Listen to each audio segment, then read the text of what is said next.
I'd like to call this regular meeting of council to order at 7 p.m. We'll stay seated for a moment of silent reflection.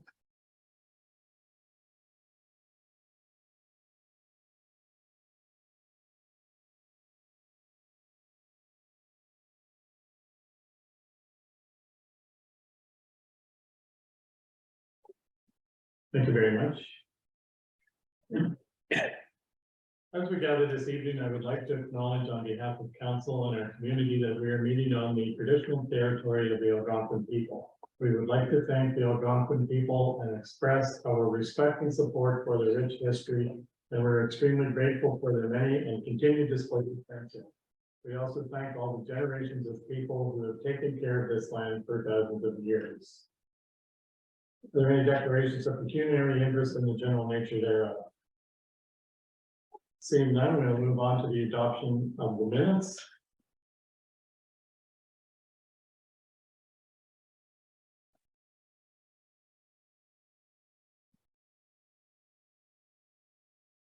Sorry, we'll do the mayor's address first. My apologies.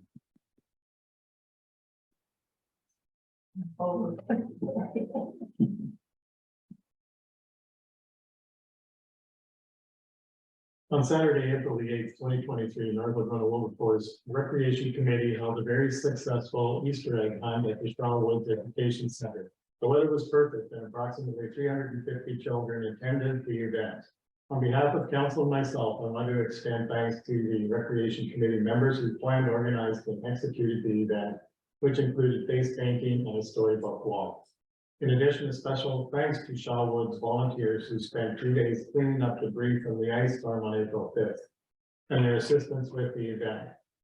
Our Easter Bunny, Councillor Rector Schoenfeld, did an excellent job greeting and entertaining the families in attendance.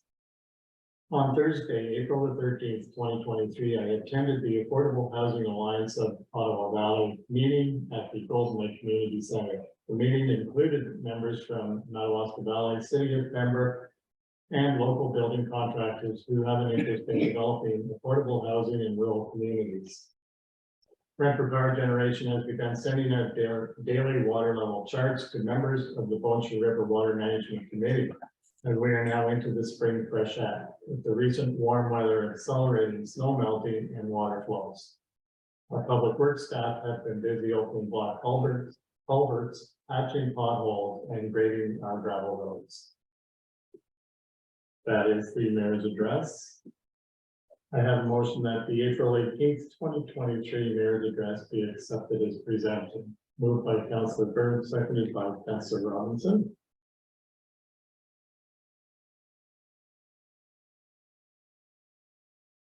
Councillor Buchwald? Yes. Councillor Burns? Yes.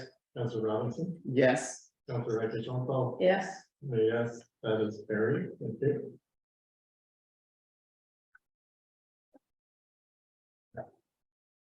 Item number 5 is the adoption of the minutes. I have a motion that the April 4th, 2023 regular council minutes be accepted as presented.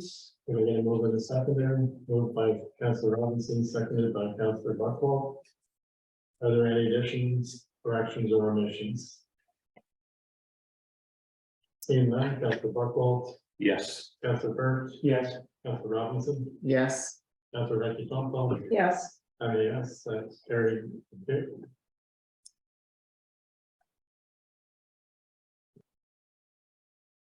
Item number 6 is delegations, and we do have a delegation tonight.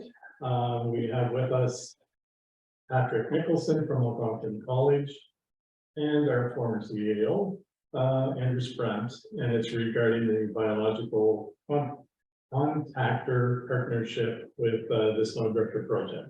So please, Mr. Nicholson, Mr. Sprant.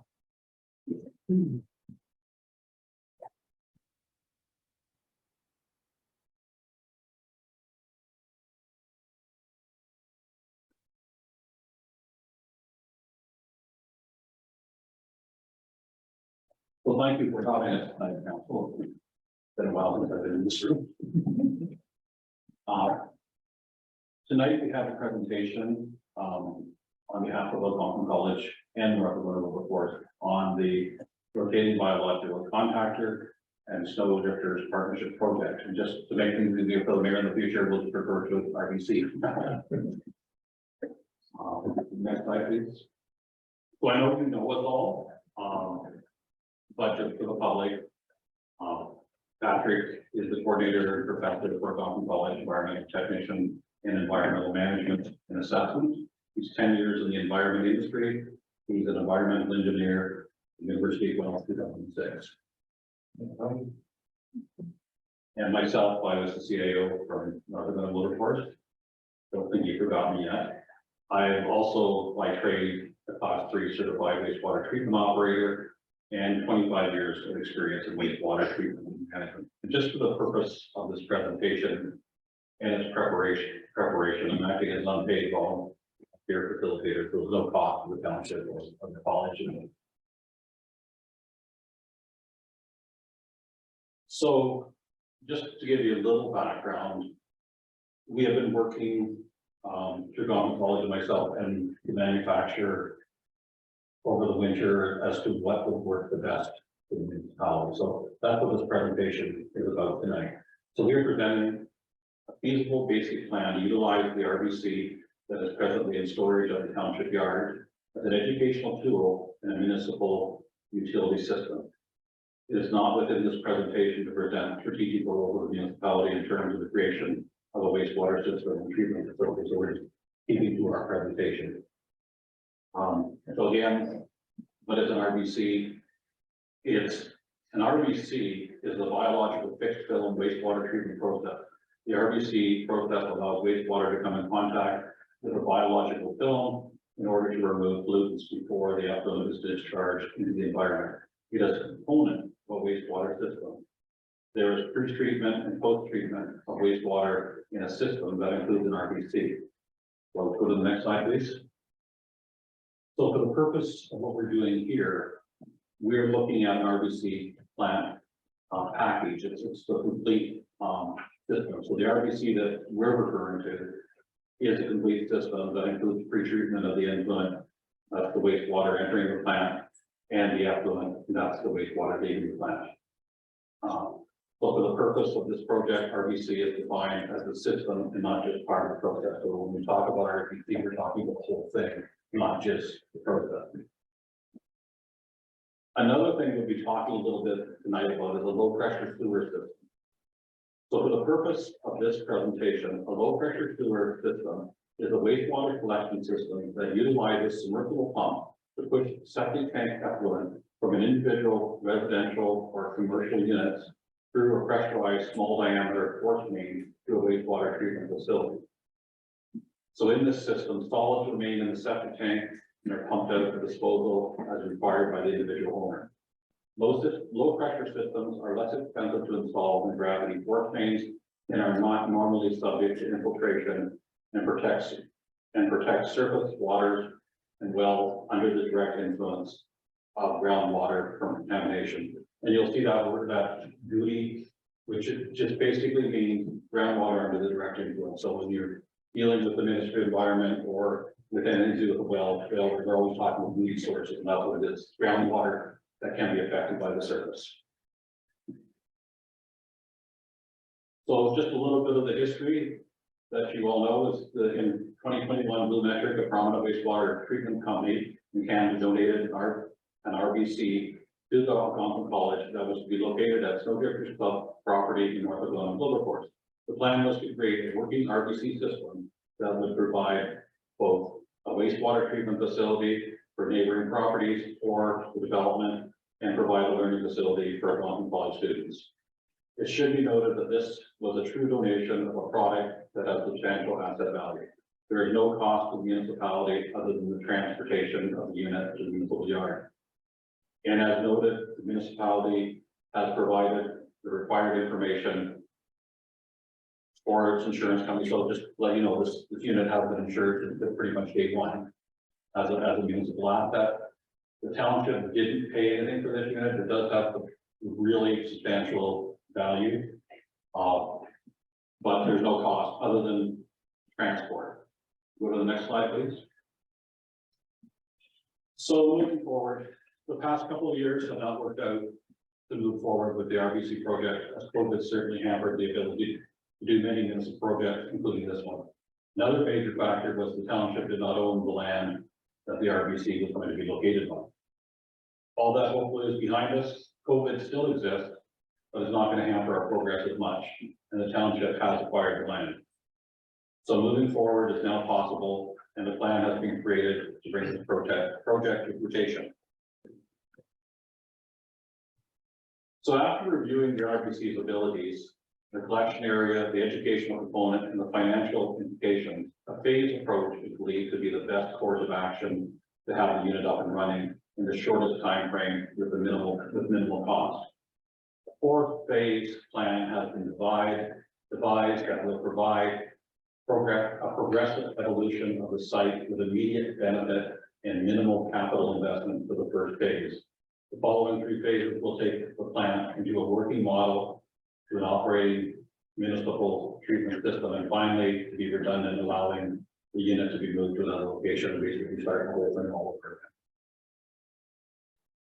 So a little bit of history from Algonquin College, and Patrick can explain this slide as to where Algonquin College is right now in regard to the grant for the applied research. Yeah, so back in, I believe, September 2022, I was approached by our applied research department in Ottawa about potential projects that would fit into a grant that they were applying for. So that works with training and indigenization training for northern communities.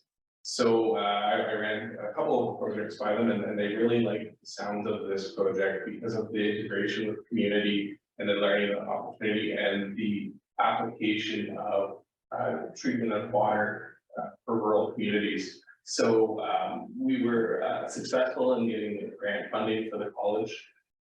That was postponed until May of this year, so it is becoming available to us, and that money will go towards supporting faculty to work on this applied research project, and also put money towards hiring a summer student that would come directly from one or two of our environmental programs, assist the township with all the training and sourcing of contractors and whatever other works that are required to make this project come to fruition. And then also to assist with development of a curriculum-based education system for anyone that was visiting the site to learn from the system itself, and also to install and monitor the performance of the water treatment system. So all that the grant funding is becoming available to us in the coming weeks. So it's another thing that can help with this project moving along with its current stage. So just picture snow drifters and a basic, you can move on. Just a basic picture of an RBC, and we didn't want to go into a lot of detail with RBC, but they basically, the system makes dirty water clean, and it is a biological process. We can move on. So what we did in the winter is we did some pooling of education and resources, and we actually had one meeting in February. It was Portugal, South Carolina, and Renfrew County all together, one big meeting. But we were looking at different systems and what worked best for the system that we have. So after that meeting, I put together a 4-phase plan that maximizes our use of the facility and minimizes the expense of the facility. So phase 1 will be a closed loop working model. And I'll explain that I have on each slide. Phase 2 will be a working system with some offsite influence. And phase 3 will be a working system and a low pressure collection network. And phase 4 is connection to an external collection system. Basically, phase 4 is the end of life of the plant. The plant's finished and you can move on to another place in the plant. So go to phase 1, please. So phase 1 is to construct a closed closed loop system to be operated as an educational facility and as a working model to demonstrate the ability to move to phase 3. The system will function as a closed loop. Influent will come from the existing septic system, and the effluent will be returned to the same. There will be no discharge into the environment. There should be no license requirement for this phase. I'm pretty sure there's no license requirement. The cost for installation will be an estimated $20,000. The estimate does not take into consideration in kind or material donation, so that cost may come down considerably.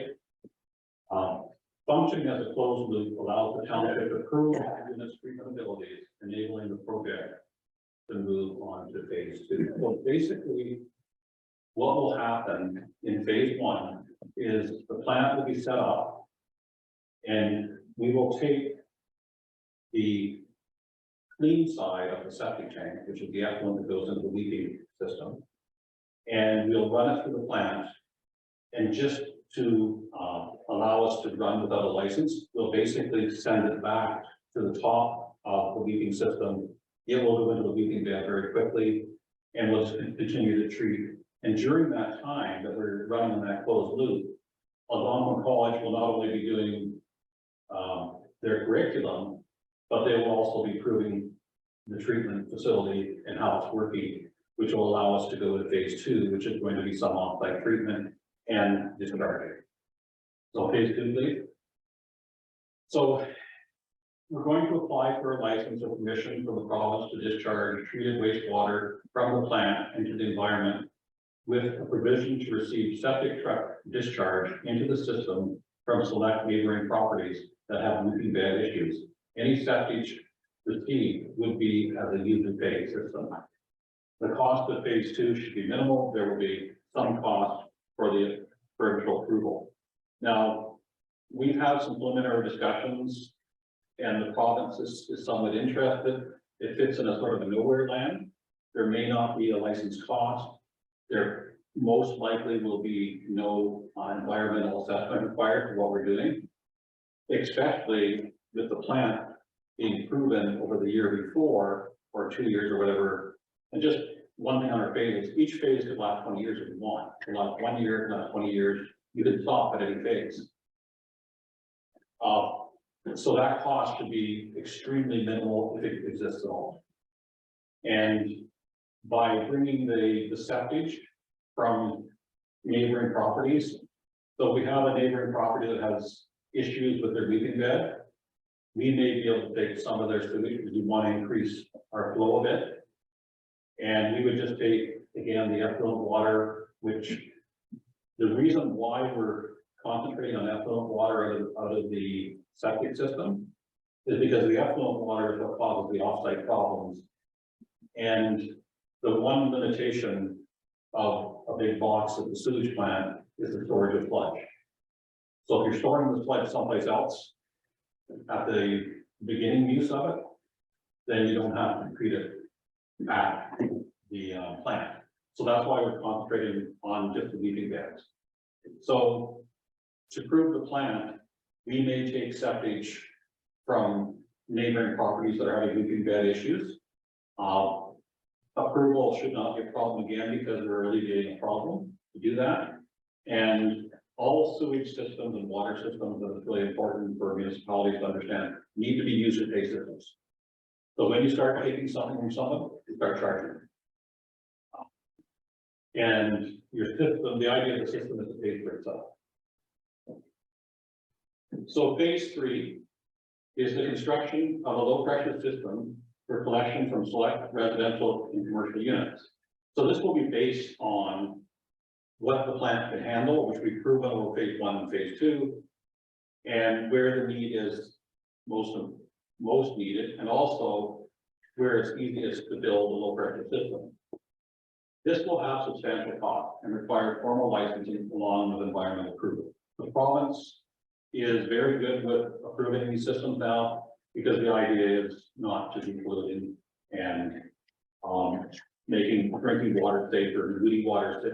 So what this does when you're taking that material, that effluent off your septic system, it's allowing you to condense the property. So now you don't have to worry about a weakened bed, so you can actually build closer density, and you're not doing any groundwater contamination, so you don't have any well issues. The completion of this phase provides a working wastewater system that should ease some commercial and residential septic system challenges. This phase should be aligned with provincial or federal infrastructure programs.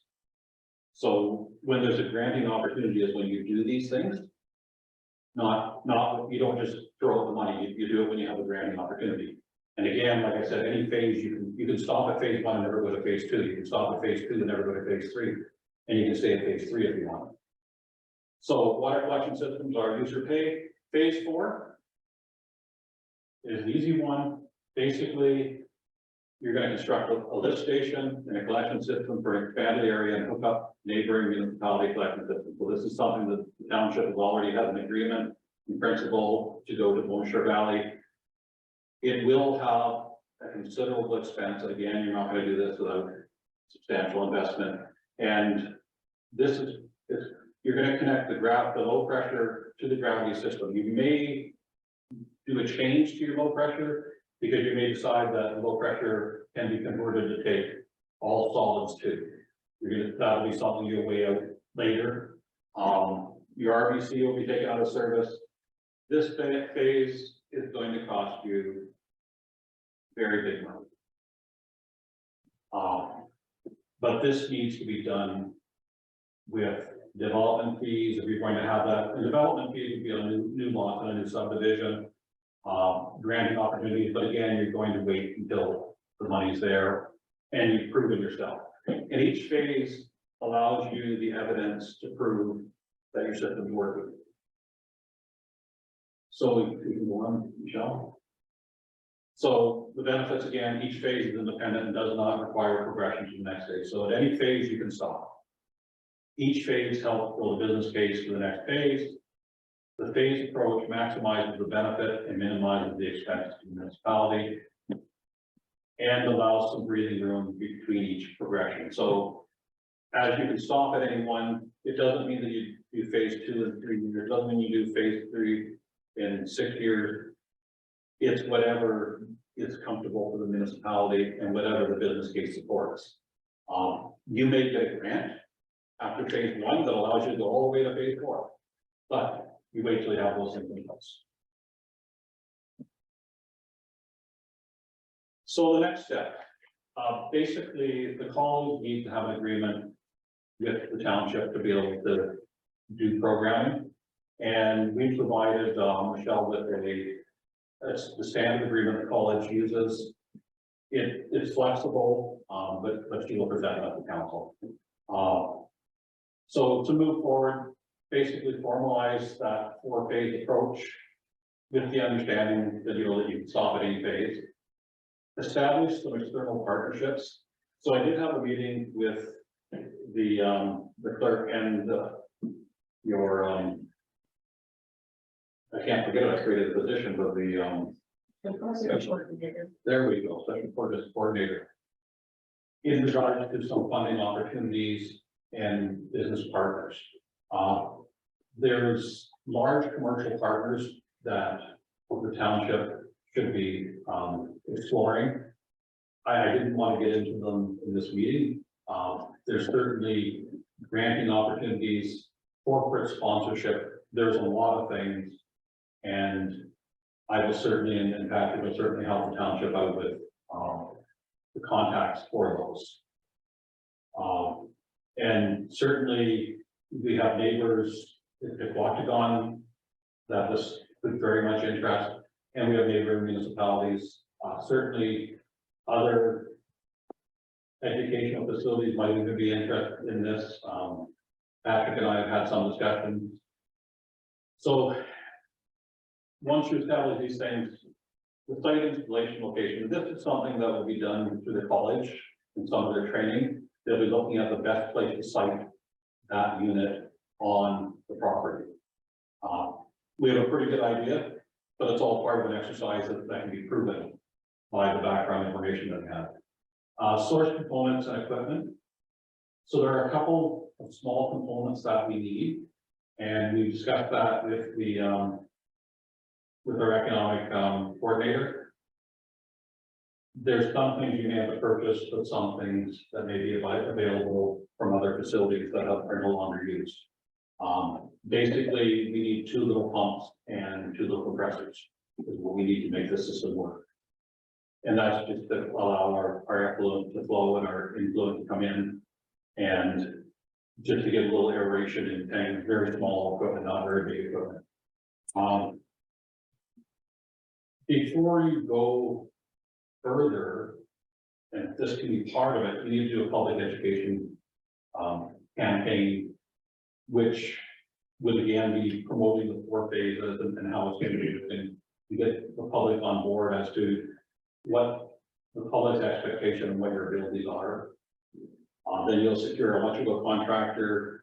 That's the main contractor to do these, is to put the plant up. Install the RBC unit and test and fire. And then you've got your working loop.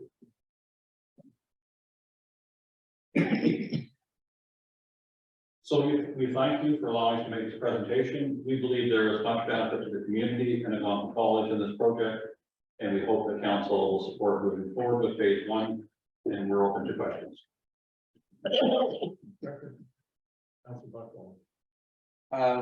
Yeah, just a couple, and I'll just bounce around at phase 1. So you're speaking of a closed loop system, so the input coming from our existing septic, would there be enough material and effluent coming from our septic, considering the limited use of the system there? So what's going to happen is we just recirculate. So we're basically treating the same material. We don't have to, we can run the plant as a batch plant. So let's say, and this is again, something Patrick's going to develop, they're going to do programming on Tuesdays and Wednesdays. They don't have to use it Tuesdays and Wednesdays, so it's not like this continuous flow. We believe too, the more waste we can put through it, the better it is for the plan, and the better it is for our experiment, basically, living that. Yes, go ahead. Which leads me to my question for phase 2. So if you speak of receiving materials from septic trucks, would that only be water-based, or would that include solids as well? We would like the approval to be whatever we want, but I suspect that we will want the effluent more than the solids. Because any solid wastewater is not magic. Whatever you put in is going to come out, and you put basically you won't have solid coming out. So we don't want to store the solids, we don't have to. The biomass will create some solids, but we're not putting major solids into the system, and that allows us to treat more water. And Let's go ahead. phase 3, if we'd be looking at potentially easing some of those challenges for some local properties in a residential. Is there any estimate of how many residential, say, homes a process like this could handle, so that they can have again that lower density of property where they still need a septic tank, I'm presuming, but not necessarily a weeping bed if it tied into an RDC process? So the original design of the plant as presented to us was 70 person units. When we do this system in phase 1 and phase 2, we will prove how many units that we can have as capacity. And it possibly, but it may not change. It only may change the amount of times that we enter the solid more into the tank. But the reason we want to have the ability to take solids and move back to phase 2 is because it's a biological process. Sometimes you need more food. And that was kind of my question as far as, and my concern with like the snowdrifter site itself, again, with, having enough basically food to keep the biological processes running. But I guess that would that would be confirmed during the phase Well, one the discussion. two things, because we have some ability and it's a closed loop system, if we need to mix a special blend and put some sludge into the system, we can do that. So we can liven up our insulin if we want to, based on what's in that, the other side of the tank. Okay, yeah, that would make sense, okay. That's all I have. So where would the treated water go then at the snow drifters? Like in phase 2 or whatever, the first phase is just going back in, right? Yes, The second phase, where would that go? to? so our license will allow us to discharge water into the environment. And that license will say you can put it out into the ground, or you can put it into a pipe underground. It'll tell you what we can do, but it'll be into the environment. What would be beneficial for the college in the future would be to build an engineered waste or marsh that the water flows through too. But I think that to answer your question, it will go directly into the environment, but it'll only go into the environment if it's approved. So if you compare this to the normal heating bed, this plant, once it's approved for that license to a discharge, you're going to be doing checks every week, whereas a weekly bed, you do no checks. So with the low pressure system then, you would just be going to like a residence or someplace, right? And pumping the water part Yeah, into the RBC. yes.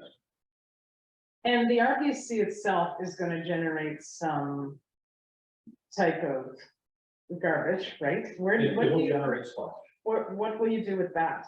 So the sludge coming out of that system will be treated just the same as the pumping truck will come and pump and take it away.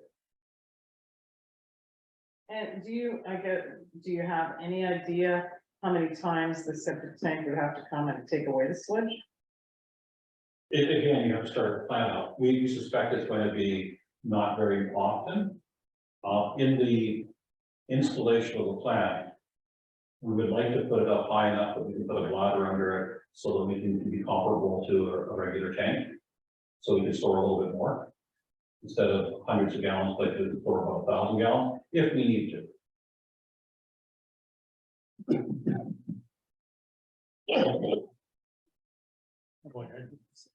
There was a comment that you made that when the project is done, you would take it and move it somewhere else. What exactly do you mean by that? So when we get to phase 4, the plant has no use anymore for you, disconnected. So if the township decides, well, down here at Golden Lake or something, we'd like to do the same thing. We'd like to start and do the same process. We got a really good relationship with the college. Why don't we just keep this going? And you could start another area and do the 4 phases again. So that's what I mean. That why would you just throw your plant away? You've got a use for your plant someplace else. Start the process someplace else. But what would happen to the, where it is in existence? It would just, in phase 4, it's disconnected, and the sewage from the plant and the sewage from that area is now going to Bonshire Valley. It's going to go this station, going to Bonshire Valley. So you just made it redundant. Okay, understood. Thank you. So at phase 4, if we were able to go that far and get an agreement with Water Valley and put a pumping station in, so we could basically take this unit someplace, maybe where somebody wanted to put a development in the township elsewhere, if the college was still willing to partner and keep your program going. Exactly. Then again, properties that wanted to develop wouldn't necessarily need to have all that the space they would normally require for a leaping system.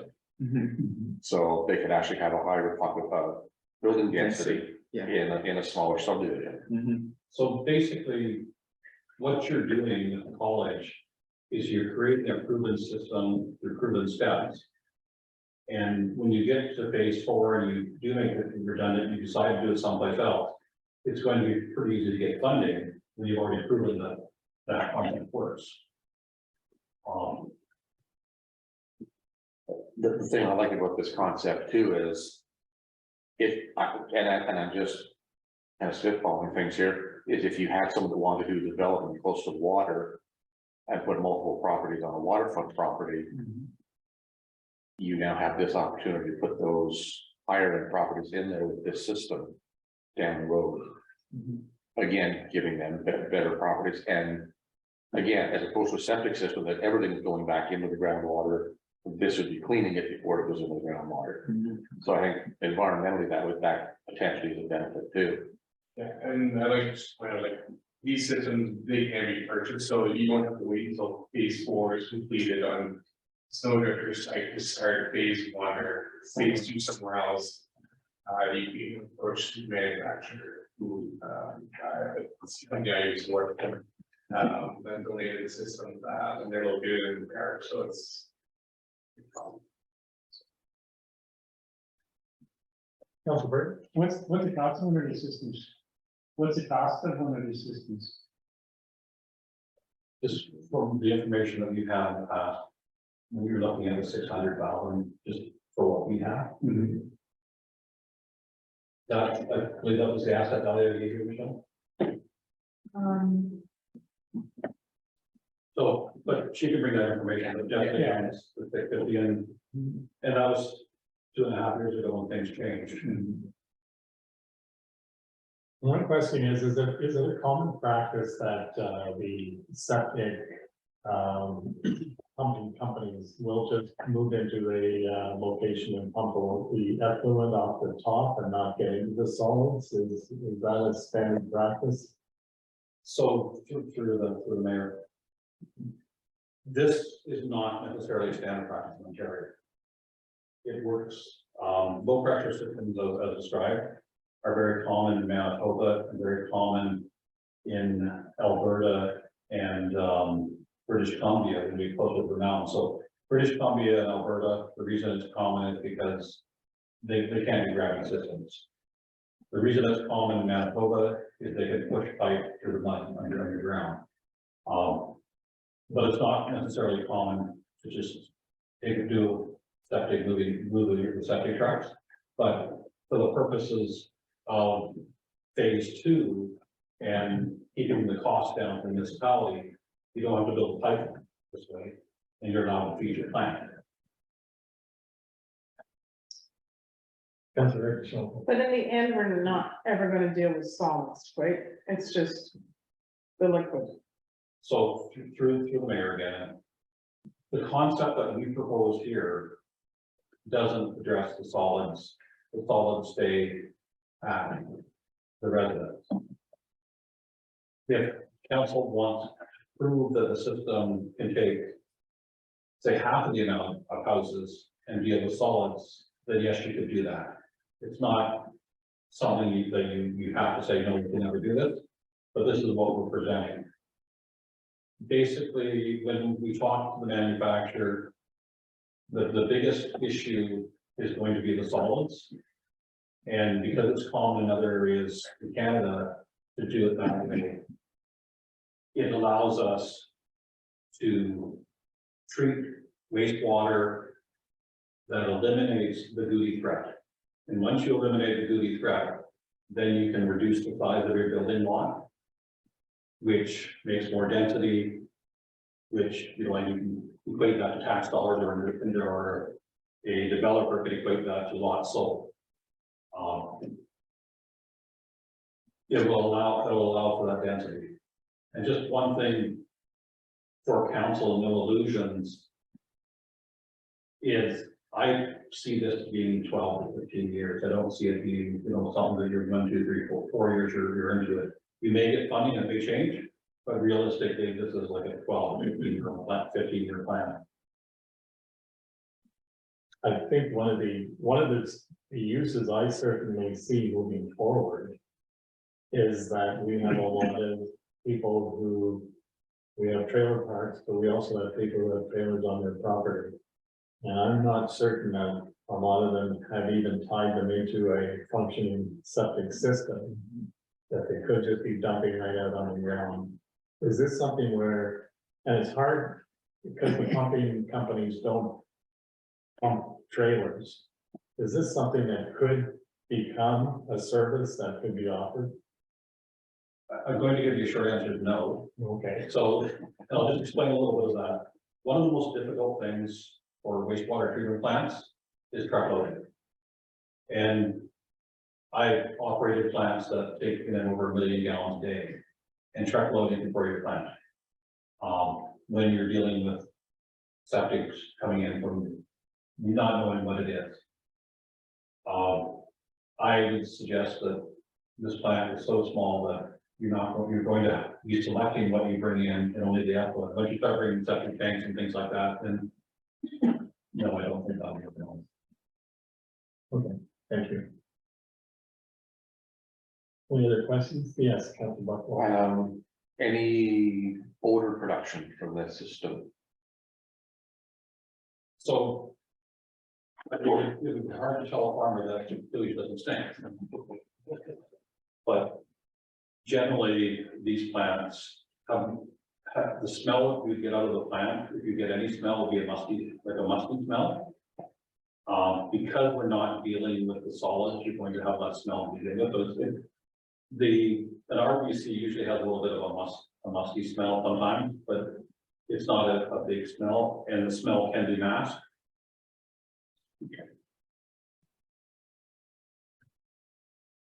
And during phase one, yeah, I wouldn't imagine you would expect much of that. You're just running it a couple days a week and for the cycling.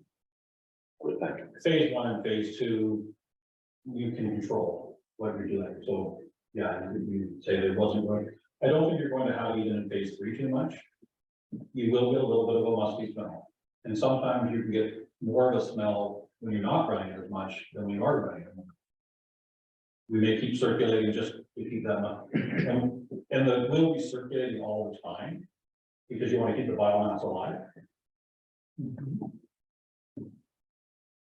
So I have a question more for Patrick. So you have a grant. How long does that cover the student that will be working on this project? Is this a 1 year, 2 year, or is that to be determined? That the current grant is for a student for the summer semester and also for the fall semester. So for the next 8 months. This is for the current funding. But, you know, if we see success and move to the continuing project in the next year, then again, with the project, we can apply for more grants funding to help with the monitoring of phase one, or a year from now, or at least to help plan and implement that. It's kind of, it builds off of success from previous years.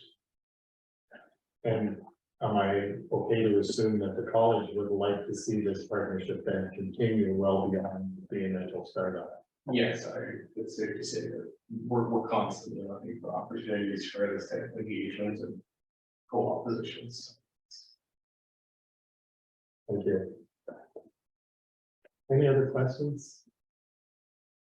I see none, so thank you very much for an excellent presentation, and I think this is a great opportunity for a partnership to move forward, and yeah, hopefully we can make it happen. Thank you for having us here. Thank you. So we have a motion that the rotating biological contactors partnership with the Snowdrifter project presentation be accepted as presented. Moved by Councilor Bird, seconded by Councilor Robinson.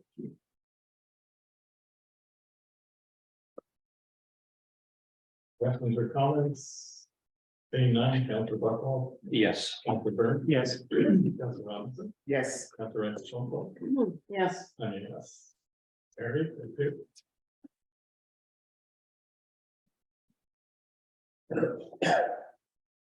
Item 7.1 is the treasurer report that council accepts in the treasurer's update report as information. And then mover and seconded, moved by Councilor Schoenfeld, seconded by Councilor Buckle. Questions? Seeing none, Councilor Buckle, Yes. Councilor Burnt, Yes. Councilor Robinson, Yes. Councilor Schoenfeld. yes, Yes. Very, thank you.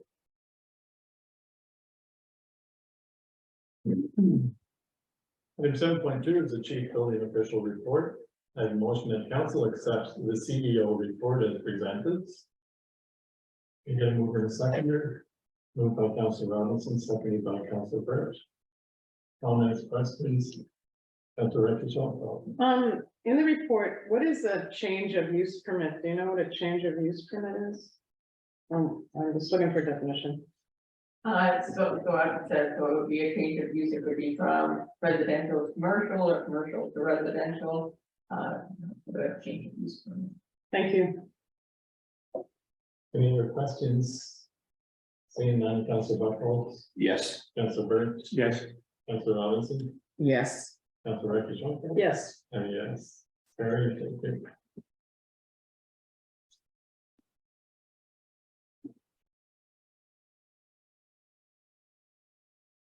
Item 7.3 is the law enforcement report. I have a motion that council accepts the bylaw enforcement report as presented. Moved by Councilor Buckle, seconded by Councilor Robinson. Comments, questions?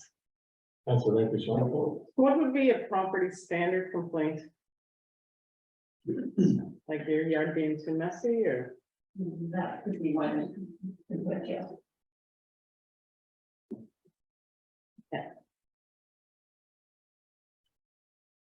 Any other questions?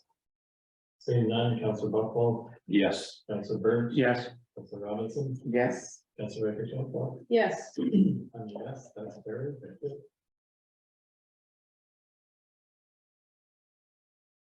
Item 7.4 is the fire department report. I have a motion that council accepts the fire department report as presented.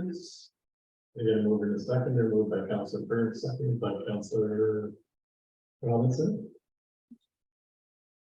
Comments, questions? I see none. On the vote, Councilor Buckwell, Yes. Councilor Burns. Yes. Councilor Robinson, yes, Councilor Richardson, Yes. and a yes. Very good.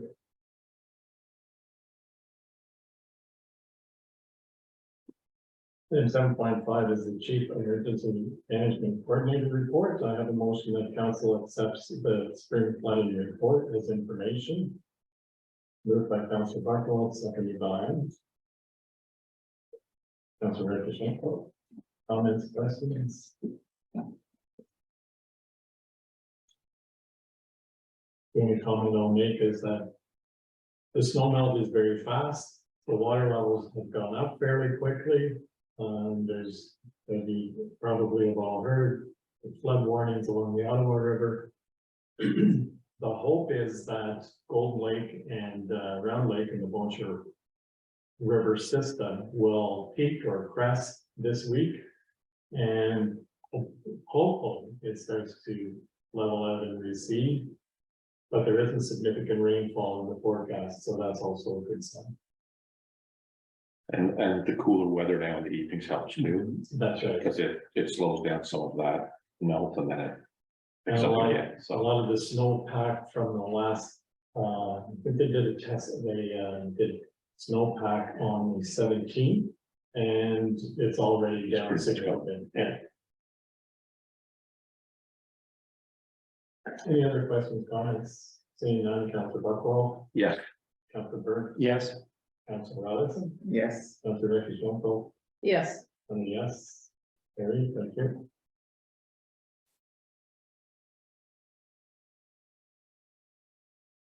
Item 7.6 is the Public Works report. I have a motion that council accepts the Public Works report as presented.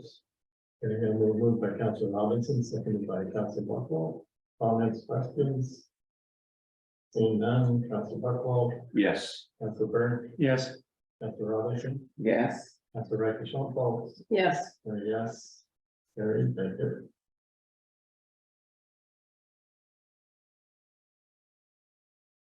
Item 7.7 is the special projects coordinator report. I have a motion, council accepts the special projects coordinator update as presented. And then moving a second, moved by Councilor Buckle, seconded by Councilor Robinson. Comments, questions? she's been super busy. He's been busy, yes. Seeing none, Council Buckwald, Yes. Council Burke, Yes. Council Robinson, Yes. Council Reyes Jonquil, Yes, and yes. Very, thank you.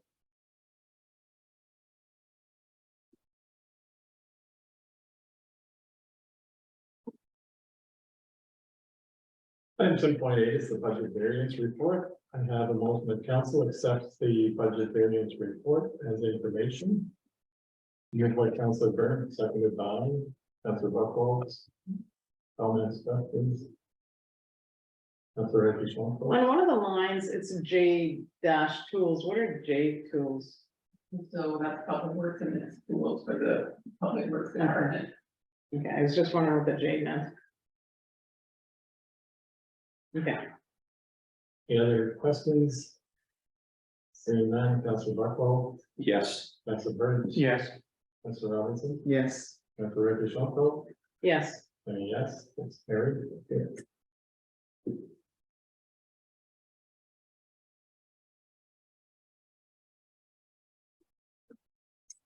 Item 7.9 is the public budget presentation. I have a motion that council approves the rescheduling of the public budget meeting to May the 1st, 2023 at 7 p.m. Moved by Councilor Reyes Jonquil, seconded by Councilor Robinson. Comments or questions? Seeing none, Councilor Buckwald, Yes. Councilor Byrne, Yes. Councilor Robinson, Yes. Councilor Reyes Jonquil, yes, and yes. Very, thank you.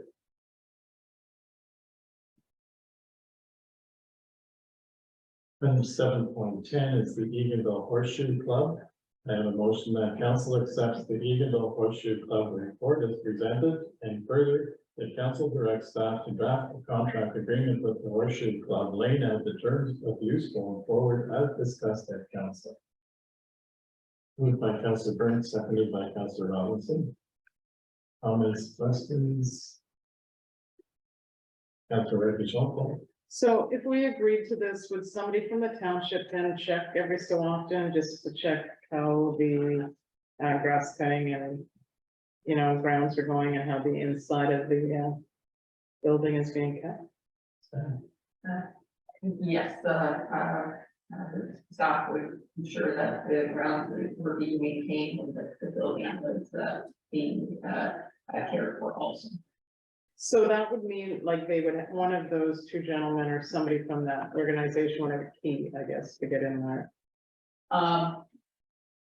Yes. go So, ahead, Michelle. changing the building to the kiosk, like the rest of our buildings, so they would receive anything. Accommodation. Yeah, thanks. Any other questions? Seeing none, Councilor Buckwald, Yes. Councilor Burns, Yes. Councilor Robinson, Yes. Councilor Reyes Jonquil, Yes, and yes. Very, thank you.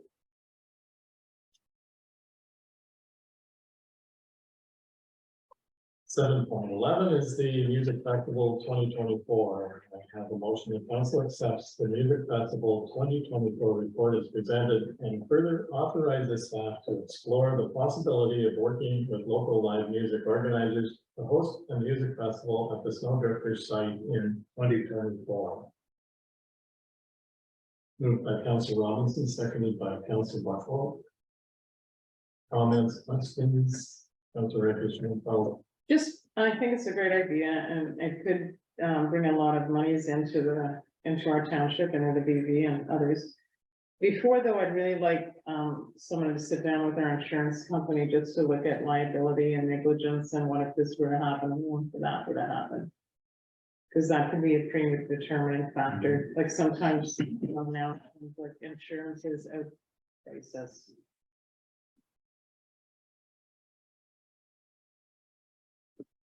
I think it's also a great opportunity for maybe some of our local music talent to showcase some of their material, and I think there's a lot of hidden talent in the community that you might not be aware of. I agree with you, Mr. Grove, like even the family that lives inside me, there's 8 of them there, and everybody plays music, like the Leahy family, and then there's the Leahy family from Douglas too, you know. They're all good people and they would draw a lot of people. Well, I would think so. Yeah. Any other comments? Seeing none, Councillor Buckwald, Yes. Councillor Burke, Yes, Councillor Robinson, Yes, Councillor Reddish, Yes, yes, that's carried, thank you.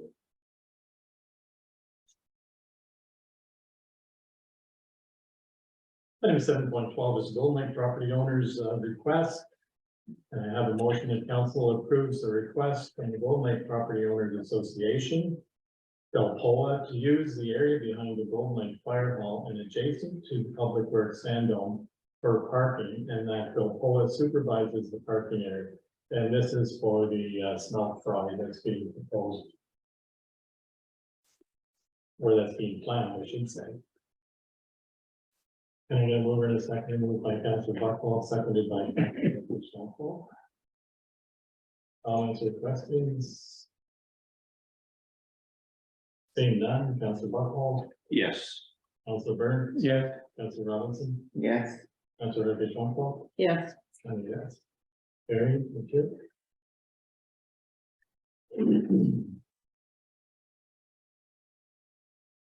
Item 9.1 are the non-action items. I have a motion that council accepts correspondence items 9.1.1 to 9.1.7 as information. Approved by Councillor Robinson, seconded by Councillor Burns. Councillor Buckwald, Yes. Councillor Burns. yes, Councillor Robinson, yes, Councillor Reddish, yes, and a yes, that's carried, thank you.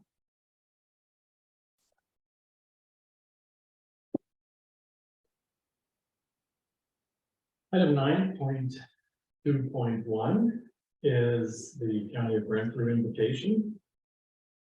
So I have a motion that council authorizes staff to submit a formal expression of interest to the County of Brantford Economic Development Division to host a annual events in the township in 2024. Can I get a move in a second? Moved by Councillor Robinson, seconded by Councillor Burns. Comments, questions? No, I would just make, sorry. Go no, ahead. go ahead. No, go ahead, Councillor. I was just saying, I wonder what it looks like for the township and what kind of work and that it would involve in organization. That's. I'm just trying to think of it. I've had a discussion with Bocher Valley because they did their first one last year. And I'm not sure if this resolution we might have to change it, but my conversation with them was that would it not make sense if we work together? Because if they're doing one in Eganville, it doesn't make sense for us to do one right next door. that's, So they are certainly well prepared to work with us and think it's a good idea as well. So I would, maybe what I'll do is ask council if we can defer this and bring back a resolution at the next meeting that says we will explore and maybe come up with a proposal to work with Bocher Valley. it makes sense.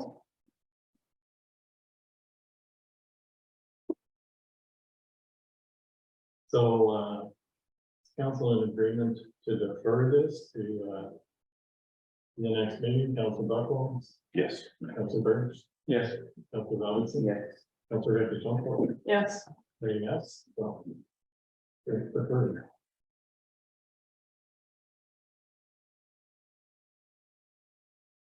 Item 9.2.2 is the Ontario East Municipal Conference. I have a motion that the council authorizes the following council members to attend OEMC conference in Ottawa from September 6th to September the 8th, 2023. And then move in a seconder, moved by Councillor Burton, seconded by Councillor Buckle.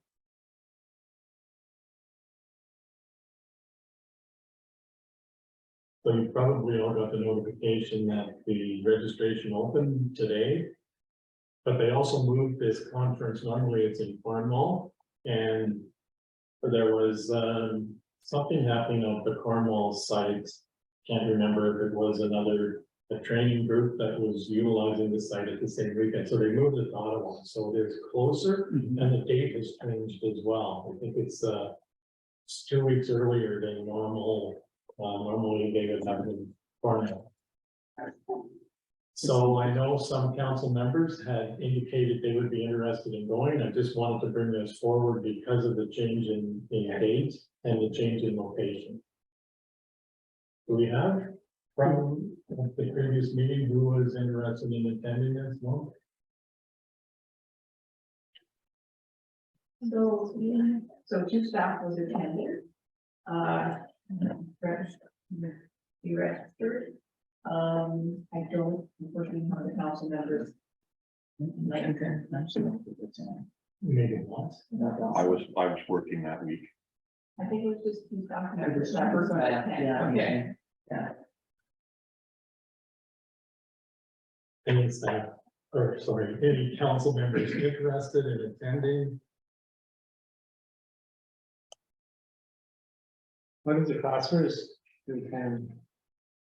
So the early bird registration is $800 for the conference. Is there a deadline when you gotta sign up? Yes, it's June 15th. I'll let you know if I can go before then.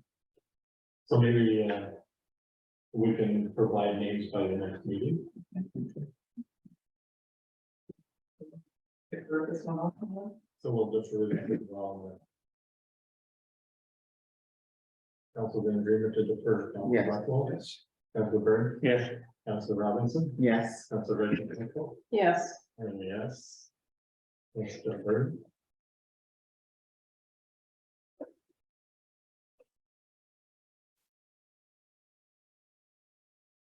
Item 9.2.3 is the Community Economic Development Workshop. I have a motion that council authorizes the following council and staff members to attend the Community Economic Development 101 workshop on May the 3rd, 2023. And I'm going to move in a second here, moved by Council Burns, seconded by Council Buckle.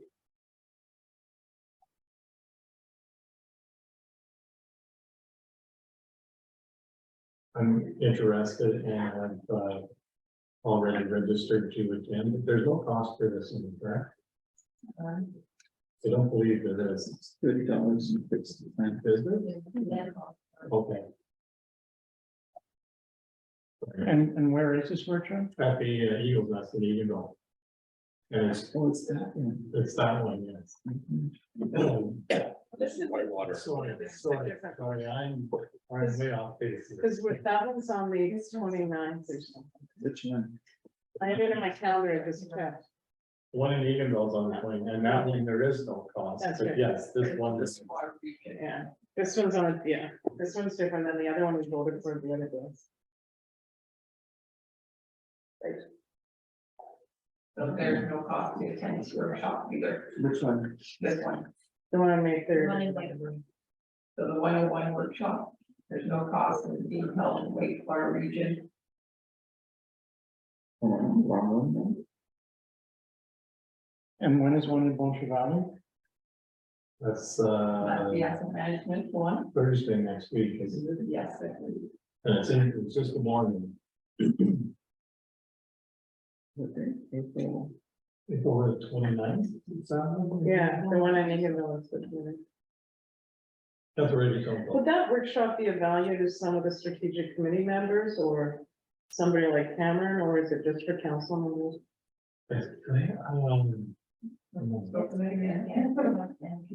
I didn't, Each staff and council can attend.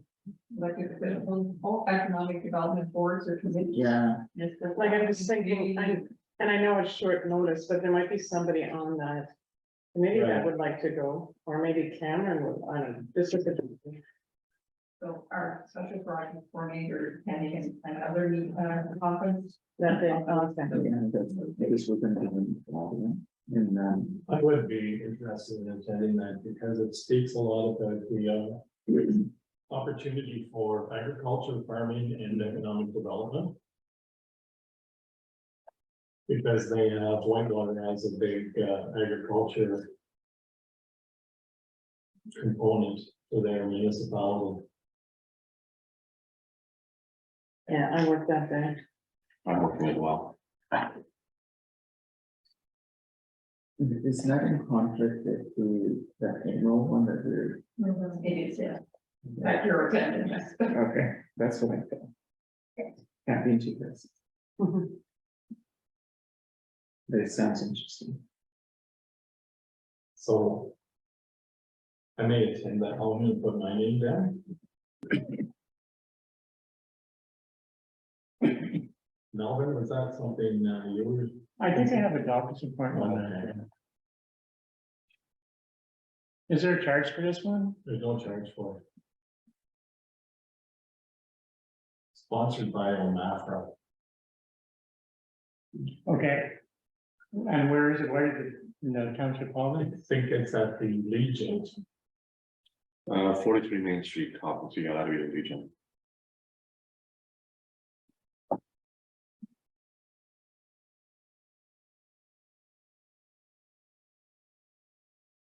We'll call it over. It's Councilor Buckwell, Yes, Councilor Burke, Yes. Councilor Robinson, Yes, Councilor Reddish-John. Yes, And yes. Very, thank you.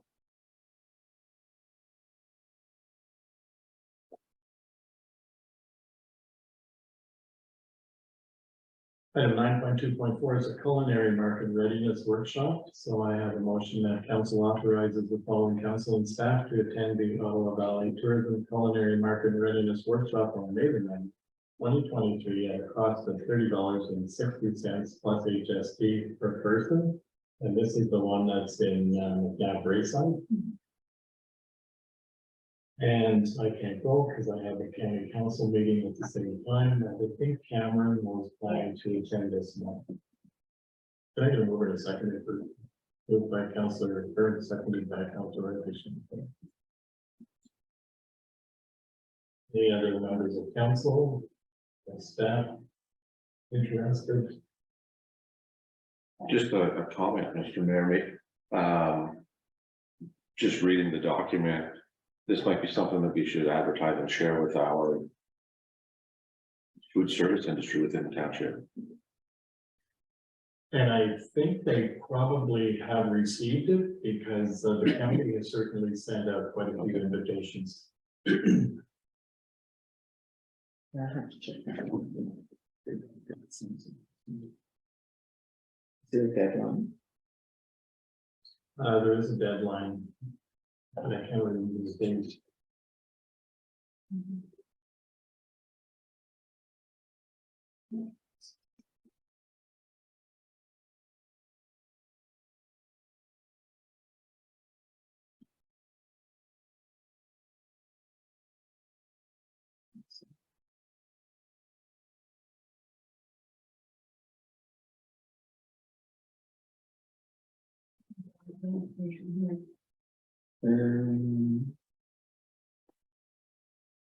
Doesn't say.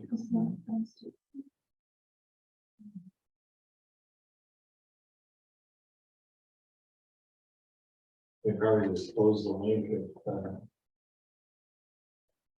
there's a cutoff.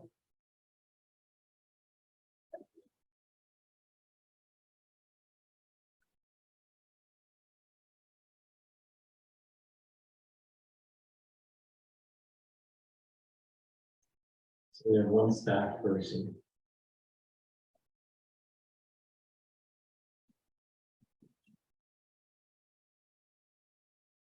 Full vote, Councilor Buckwell, Yes, Councilor Burke, Yes.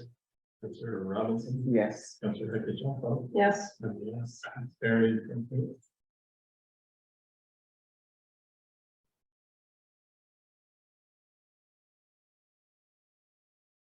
The 9.2.5 is the Ottawa Valley Tourism Conference and AGM. I have a motion that council authorizes the following council and staff members to attend the Ottawa Valley Tourism Conference and AGM on April the 25th, 2023, if registration availability allows. And move in a seconder, moved by Councilor Reddish-John, seconded by Councilor Robinson.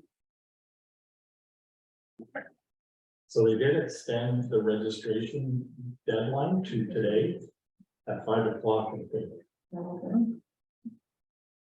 But I did go ahead and register because I wanted to attend as part of my role on property development at the county as well, so. I did register and I think they would still, I did ask the question, they would still take somebody late, but you'd have to let me know by tomorrow. If anybody else would be interested. Okay, I'll call a vote. Councilor Buckland, Yes. Councilor Burns, Yes. Councilor Robinson, Yes, Councilor Recreation, Yes, and yes. Carried, thank you.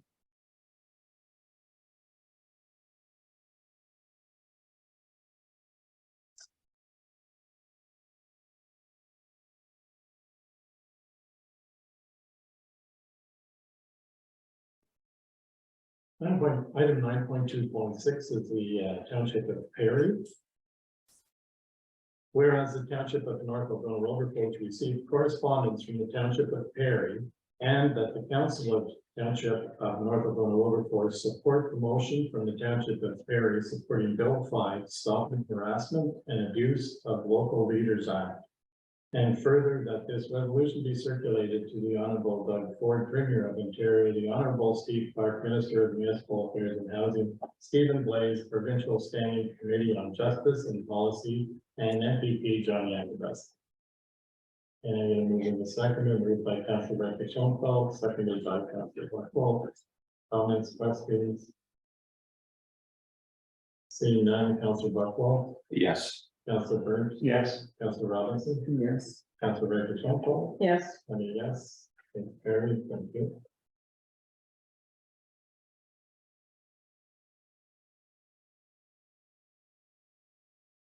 Item 9.2.7 is the Discover Renfrew County magazine. I have motion to council direct staff to purchase a half-page ad in the Discover Renfrew County Shop the Valley magazine for $650 plus HST. And again, I move in a second, moved by Councilor Burns, seconded by Councilor Buckland. Comments, questions, Councilor Recreation. so if you look at the particulars from the Eganville Leader, a half page is $450. So I'm not sure if we're going for a half page or a full page. Did we do that last year? Okay, That's correct, it is for. it's for a full page?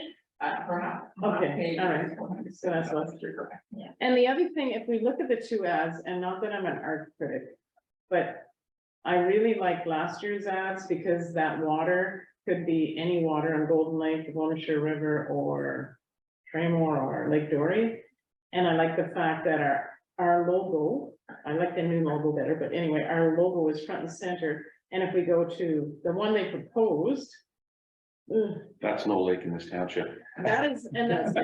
I will never be mistaken. And that's no waterfront either. And I find our logo on the right-hand side, it's because I have no idea. It looks like it's watermarked, like it doesn't to me stand out. So when I look at this one, it looks something that is not North Algona Wilberforce. And when I go back to the other one, it's like, yeah, I kind of like that one.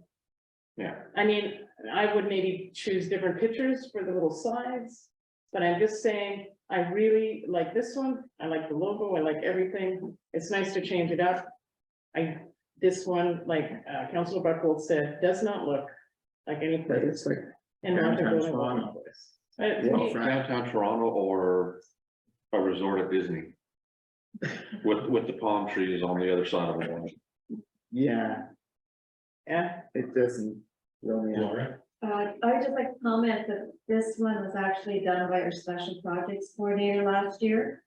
And they just sent us approved yeah, to okay, use as yeah, a guide, then we could certainly ask her to provide, and those are little pictures from her time. yeah. Yeah. I know the right one looked, I don't know, but I mean, it looks like us as Yeah. opposed to this one. Yeah. It looks like not us. Yeah. Yeah, all it would need is the updated logo with the new artwork. Yeah, and she probably has new pictures.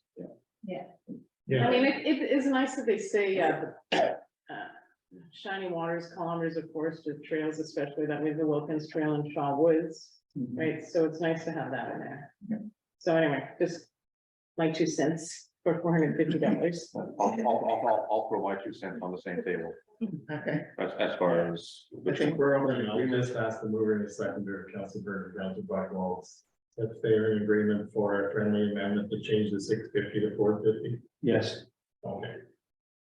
And so we're deciding on the first ad, but with some updated pictures, correct? Right, and for sure, the nice logo. And the logo. Okay, Thank you. Council Buckwaltz, Yes, Council Burns. yes, Council Robinson, Yes. Council Reddish, Yes, yes, that's carried, thank you.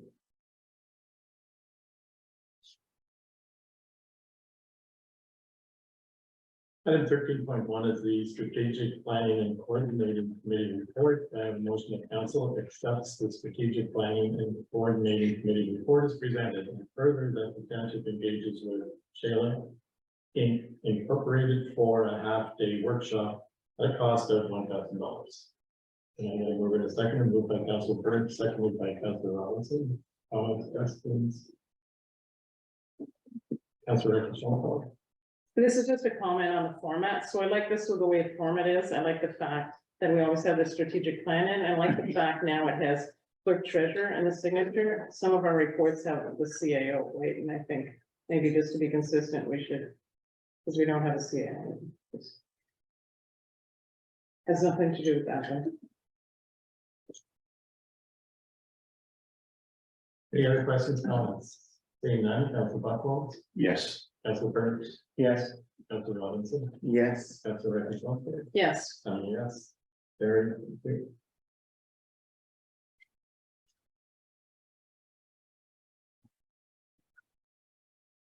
Item 14.1 is the Senior of the Year Awards. So I have a motion that council nominates, and it's a blank as Senior of the Year. Can I get a mover and a seconder? Moved by Council Buckwaltz, seconded by Council Burns. no, pick me up. So I had another name that, sorry, Okay, I just wanted to say there was another name that came forward for a nomination for Senior of the Year. And that was, sorry, Maryland South. Maryland South, yes, I couldn't remember the first name. Okay. And did you just want to read the information on? I can, so we received this, so what the nominator provided to us was that she's a resident of Rankin. He is and a volunteer at community events there. He also volunteers at the Grind in Pembroke, and has attended public events, supported and informed the affordable housing project in our township. She has attended every single town hall and meeting on affordable housing that we have hosted. So 2 names to consider. Council slots.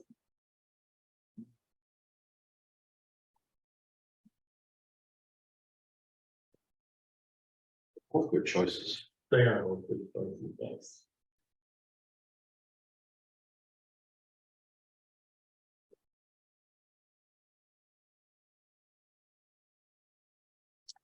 Between the two. well, That's the record one. if we look at the second last paragraph, it says seniors have given generously, given their time, knowledge and expertise to help build this great province. So like maybe some of those characteristics could help us make a decision between those 2 candidates. So maybe we like to say how much have they given of their time, how much of their knowledge and expertise have been shared within our community. I think both candidates have certainly made substantial contributions over the years. Well, good, because I know Marilyn's been involved with stuff in the Rankin End for years. And I know Joey, like say he's gonna do volunteer driving and other things in the area as well. Now, I know Marlon has also done stuff, I think, with the fire department and helping fundraise. Maybe not upfront, but behind the scenes. Yeah, Marilyn, well, oh, Marilyn. yeah, we did a lot of, yeah, we did a lot in the fire hall there. Yeah, You know, and even though the grind is not in our community, it probably services some of our Mhm. people, right? And like, you know, it takes a pretty special person to go on and work there.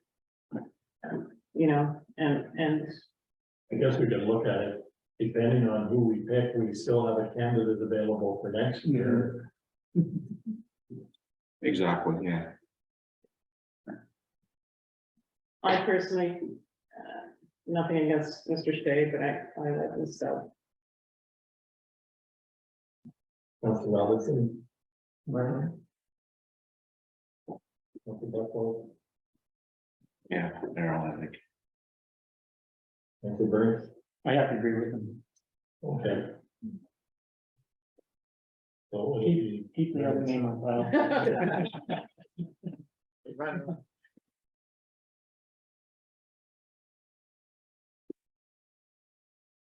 Like it's hard, like you hate to Oh, it is really hard. not It's- put any somebody's there. Yeah. Name it when you've got two good people. Okay, so I'll call the vote, Councilor Buckle, Yes. Councilor Burns. Yes, Councilor Robinson. Yes. Councilor Ramichandra, Yes, and yes. don't tell Joey that we didn't vote for him. He would keep dropping her to me. oh, how do you know when he brought you here? I might have changed my vote.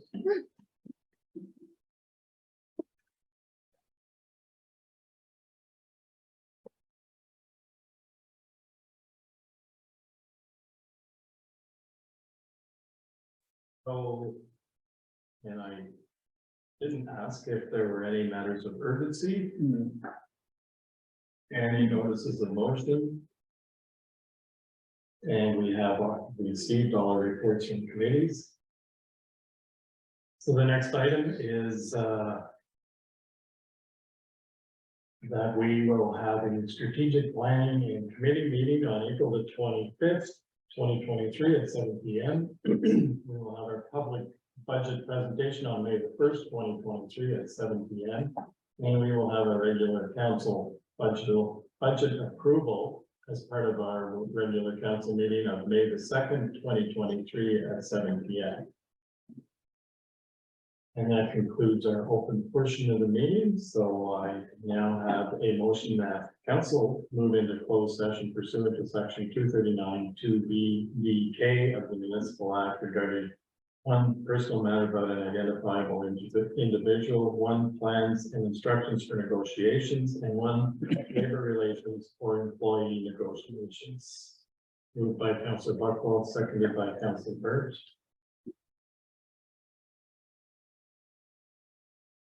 The council will move into closed session at 8:22 p.m. Councilor Buckwell, Yes. Councilor Burns, Yes.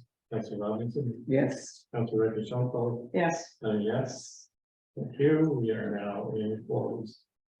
That staff be directed to enter into discussions regarding the agreement with Algonquin College for the rotating biological compactor partnership snowdrifter project.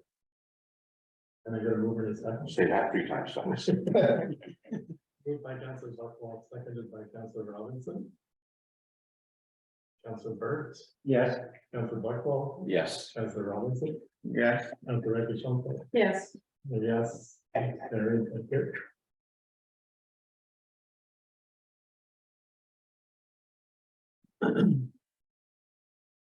16.3, I have a motion that staff proceed as directed in closed session regarding the human resources. Resident correspondence.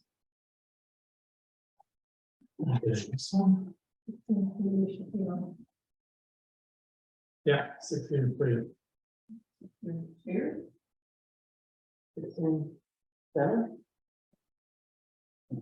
Did the numbers change because, Yeah, it's. oh, that's the one. Sorry. We did, so I didn't do my sheet for the one for, the contractor, because it's five. because it was, yeah, because it was revised. Okay. So this is the one that, is for resident correspondence.